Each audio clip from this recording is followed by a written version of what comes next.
So I wanted to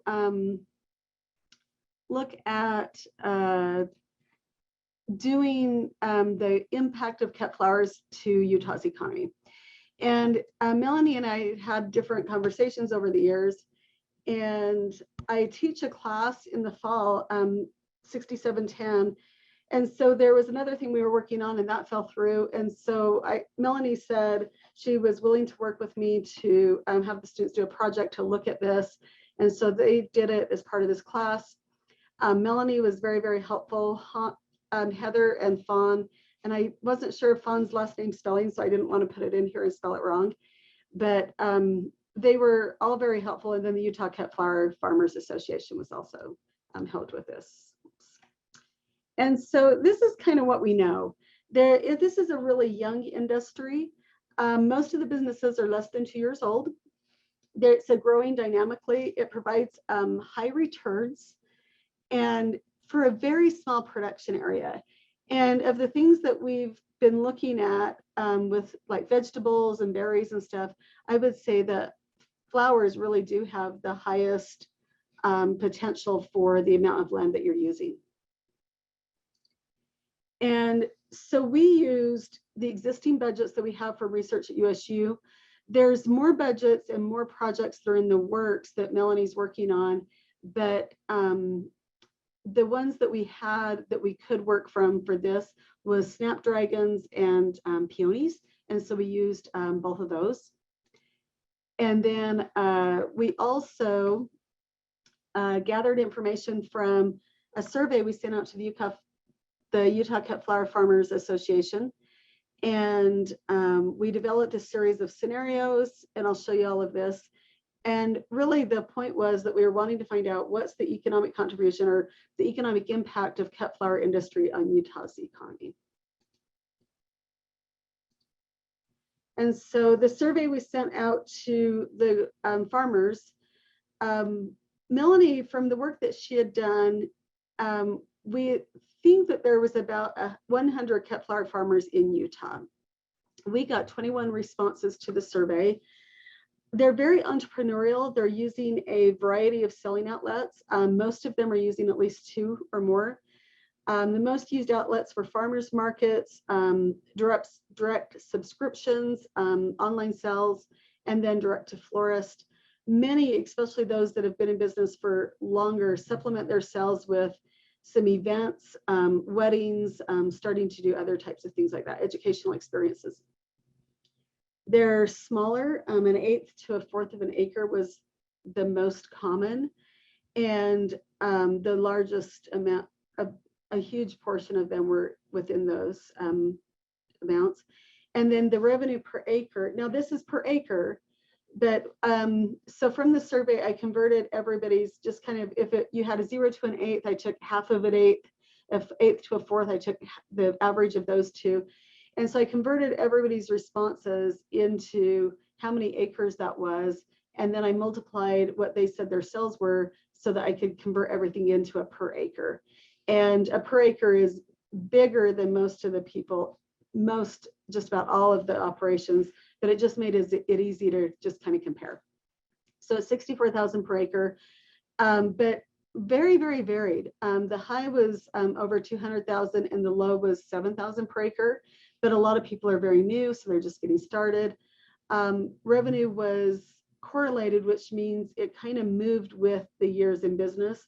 And so since so many of these producers are less than 2 years, we should see increases in sales over time. And it sounds like the work that Kinda was doing with Melanie really showed that a lot of florists, there is a market out there and there is some demand for this product.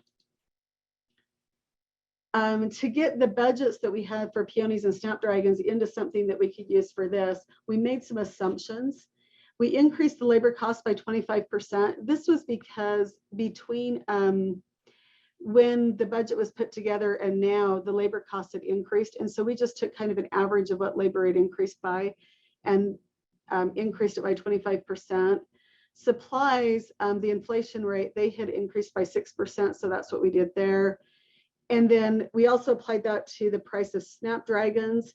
But peonies, once the budget was published, the research project had continued, and the information that we got from selling peonies in the later years showed that they really should have been like 20% higher. So that's what we did with those. The budgets were for either like one growing plot or one high tunnel that was, I think, like 14 feet by 40 feet. So when you started to scale up to 1/8 of an acre, 1/4 of an acre, we knew that you weren't going to be able to use every square foot of land to grow flowers on. And so we said that 75% of that land you could put tunnels on, and 90% for the field. And then the survey responses said 80% of people said they were doing field, growing their flowers in field, and 20% in high tunnels. And so that's the combination that we use there. Again, we think that there's 100 farms in the state. So on average, if they're 1/4 acre each, then that gives us 25 acres of cut flower production in Utah. And then we know that not all the sales are coming and all their revenue is coming from just cut flowers. And so we wanted to add in some information on additional things. And so we did a scenario where we added educational experiential workshops. We thought that this is mostly done by the proprietor or the owner of the business. So for every $100 in revenue, $20 in supplies, $10 in labor. So the labor was a little bit lower. And then $10 in property taxes. For arrangements, events, farmers markets, we put in transportation costs, 50 cents per mile, 30 miles, 20 trips per season. And all of that came out to be $1,200 per acre. And then, and this was for a 1/4 acre. And then when we converted it to an acre, that was $1,200 per acre. Supplies were 10% of their revenue. And then booth expenses were $40 per week, 20 weeks per the 1/4 acre farm. And so that's $3,200 per acre. Labor came out to be $21,600 per acre. And so as we did all of this, those were all kind of the general assumptions, but they all kind of came together into these 4 scenarios. So, and we'll show you the what those results were for all of them. But the first scenario we put together was, this is the responses from the survey. So we knew those cells per acre. We took the average of those based upon the different sizes that they were, and we used that for the scenario. A lot of these were very, very, very new. And so the average here was lower than what we had from the USU budgets. And so the budgets, we took an average of the snapdragons and peonies and did that for the USU budget. And then we had that as our base. And then we added on, what if you had 20% in additional revenue for educational experiences? What if you had 10% additional revenue for educational experiences? And then 1/4 of those flowers you sold them as arrangements or to events or weddings or, you know, something like that. And so for those, you would get basically double. So the value that you were selling them for would double, because if you sold them as the value of the stems versus the value of the arrangement, that would be twice. And so those were the 4 scenarios that we came up with. There's more that we could look at, but this gave us kind of a good range. And so here, this is in thousands.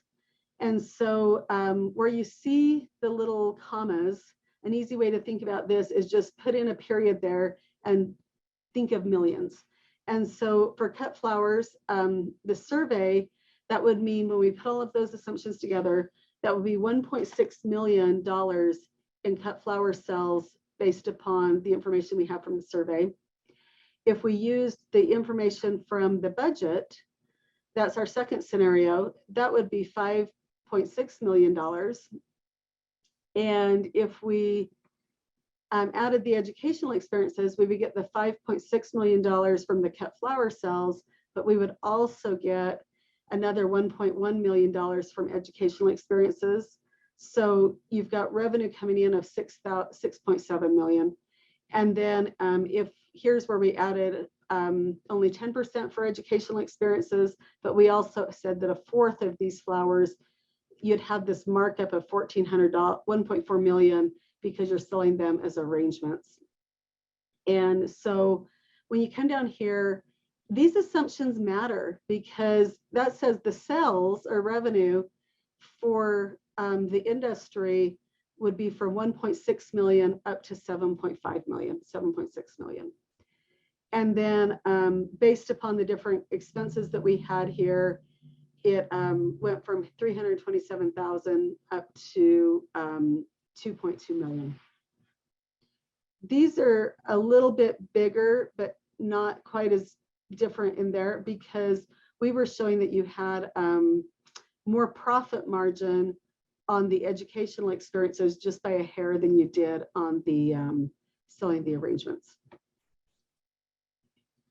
This is just taking those 4 scenarios and just converting it into a 1/4 acre farm, because I thought this might be a little bit easier to look at. So this was your revenue from the survey, from the budgets, adding some educational experiences, adding a combination of educational experiences and selling to direct sales, whether it's events, weddings, farmers markets. The expenses for that, the overhead, the taxes. And so here's where your net income would go from 3,300 up to 22,000 on average for these 4 scenarios. I think that there are possibilities to do better than this. I think that a lot of these, like I said, were fairly low because they're so new, and it also depends on kind of what they're doing. This is looking at the economic impacts, and you'll see the blue here is the direct effect. So this is the sales on this previous slide. These sales that we have, this total revenue for these different these scenarios, that is what we see here in the blue part. So that's the direct effect when it says output. Output is sales when you start to look at economic impact language. So that's here.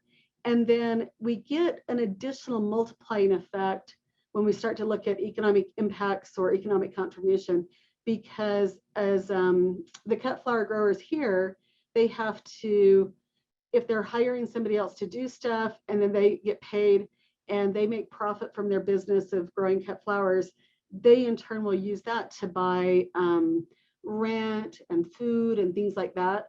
So the gray here on each of these bars is from induced effect, and that's from what the employee compensation is buying and what the profit from the business, what the owners are using that money for, and then wherever they spend that money, those people will then buy some supplies, and on and on and on. The orange here is business to business purchases. So the supplies that you're buying within the state of Utah, you go to the store and buy some supplies. The store had to buy some things and pay their employees and do other things. And so that effect is added into here too. So as you kind of think about, you drop a penny into, or you drop a rock into a pond, and then you have those ripple effects going out, and gradually they get less and less and less and less and disappear. But if you add all those ripple effects up, or the multiplying effects up, that's where you're getting the orange and you're getting the gray. So if you come over here, the direct effect was around 7 million, but if we add these other indirect and induced effects, you're just under 14 million, like 13.7 million. Employment is jobs, so it's the same thing, that these are the direct jobs of the business, and then these are the jobs that are added from the business to business purchases effects, from buying from other businesses and they buy from other businesses.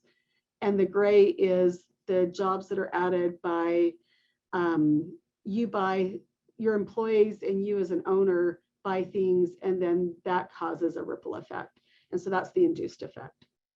So not as heavy employment intensive for this industry.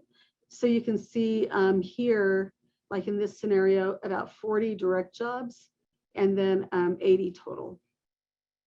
But I don't feel like the employment slide tells the full story, and I'll get into that. So this is the same thing as we saw in the graph, but I just put it here in numbers. So again, with the scenarios, that direct effect is the sales.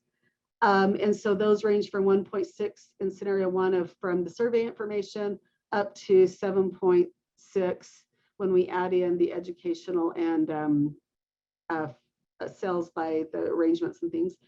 And then the indirect effect is the business to business purchases, the multiplying effect, and then the multiplying effect from the employee compensation and proprietor income is here.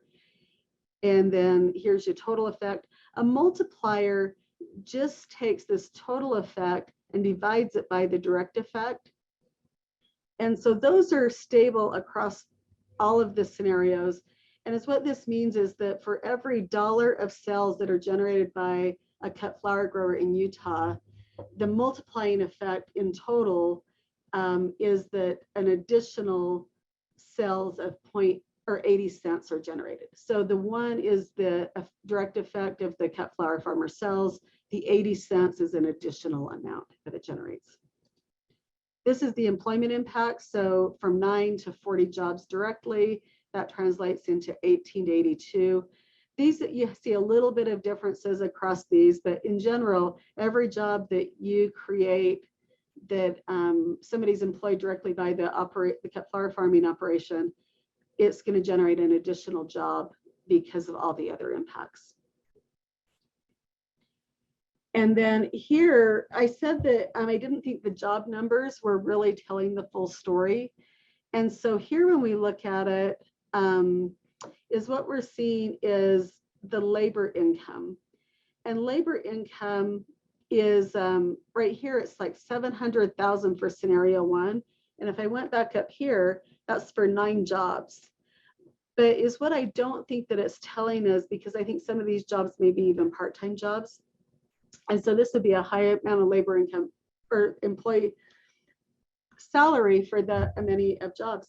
But is what I think, but the labor income and what I think is really unique about the cut flower industry, more so than I think some of the others, is that when we've had this session in person and I've seen everybody in the room and stuff, and you see some people bringing their babies and bringing their kids and stuff, which we love, we like, you know, to everybody to bring them. But I think that what we're seeing here is a lot of the employee compensation isn't going for employee compensation because you're not hiring somebody, but that you're owning these jobs. These businesses are owned by the owner, and the owner's doing a lot of the labor. And so I think it's a lot of moms with their kids that are, they own the businesses and they're providing the labor rather than hiring a lot of other people. And so, and I have talked to some of the people at the, you know, various years when it's been at the conference, and this is something that they weren't making as much money after they paid for daycare to take care of their kids and everything else. And this is something they can do on very, very small amounts of land. So it can be even done in their yards and with their kids and stuff. And so I think that there's something to be said, I think, for this industry, that the impacts go beyond just the number of extra jobs that you've generated, but also being able to generate jobs and good incomes for certain types of people and the potential that it has for this industry to continue to grow. And here's the tax impact. So this is state and local tax. And so again, these, I didn't put it in big, so it's right up here in the fine print. And I don't know why I put it so little right here, but the industry as a whole, depending on what assumptions we use, $220,000 of tax revenue into the state versus up to 1.3 million in tax revenue into the state. And then there's also tax revenue in the federal government, but we're usually more concerned about what's coming into the state. So 220,000 up to about 1.3 million.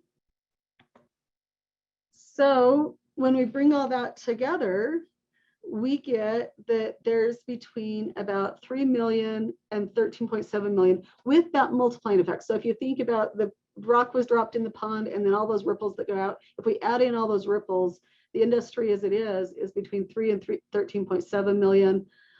Taxes, 220,000 to 1.3 million. And the labor income could be up to as high as 6 million. So raises families out of underemployment and entrepreneurs converting small plots of land into those profitable businesses. And I think that's a real story for this industry more so than others. I think the other thing is when we look at, let's see, this, you can see that really kind of there's a lot of variability here. And so as we see this industry develop, I think we're going to see more of the people that might be in this column or below, because they're just barely starting, that should be moving up into this. And this is adding, and so I think there is a lot of potential for this industry to grow quite a bit in the next few years. So with that, I probably went through some of those things way too fast. So I'm guessing that there's quite a few questions and people can continue to go with their questions, but let's, I have a few minutes here for that. Well, thank you, Ruby, Dr. Ward. It was wonderful to hear what your class worked on all semester to learn about our cut flower farm industry here in Utah. And I think as a non-economist, I tend to think about how much money am I taking home? And I'm not thinking bigger picture about, okay, for every dollar that's being created by selling cut flowers, another 80 cents goes into the economy. And that's really amazing to think. We have a couple questions here in the chat. And then maybe we can also just go back and look at a few slides. Yeah. Minutes. I'm going to release the poll now, and then I will get rid of it in a more timely fashion this time. So please fill out the poll. We're going to start going through the questions. Heather wanted to know, so am I understanding correctly that local cut flowers in Utah has possibly grown to a $5.6 million industry? Am I understanding that correctly? So it depends on what we want, what we can defend and how we want to say something, because this is what we got from the survey results that we sent out. But there was a lot of people, and that was the 19 surveys that we got back. But some of those, the range of income, when I converted it per acre, there was a couple of things that why I think that this is too low.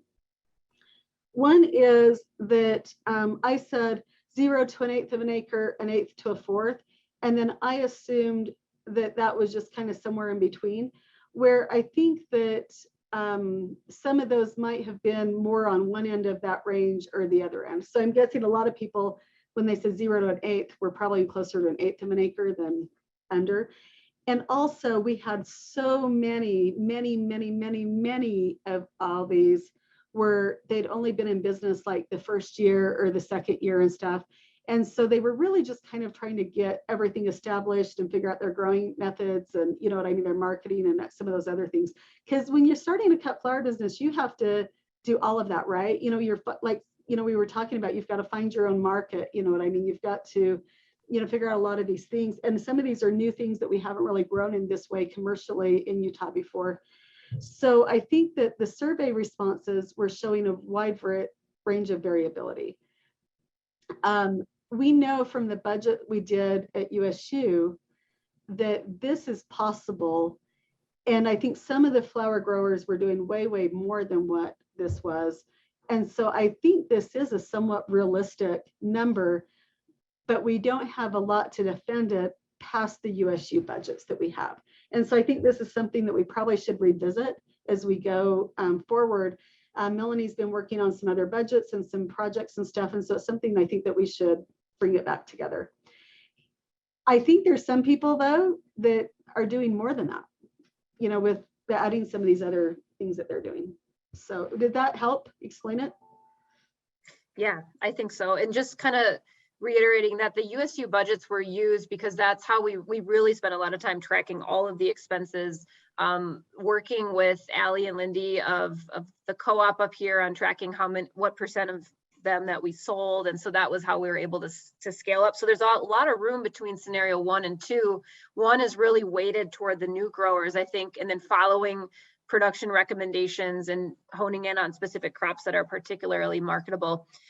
There's one other, it's 3:05, so it's technically Allie's time, but as we get switched over, Ruby, could you comment, is 64,000 per acre gross or net revenue? That would be the gross. When we did, so let's see. Yeah, so this here was for a 1/4 acre farm. And so we convert that up to a full acre, that would be 64,000. And that's gross. And then the net income would be down here. If you're just over your expenses, then you could take a net of just these variable expenses. This is after all of the expenses.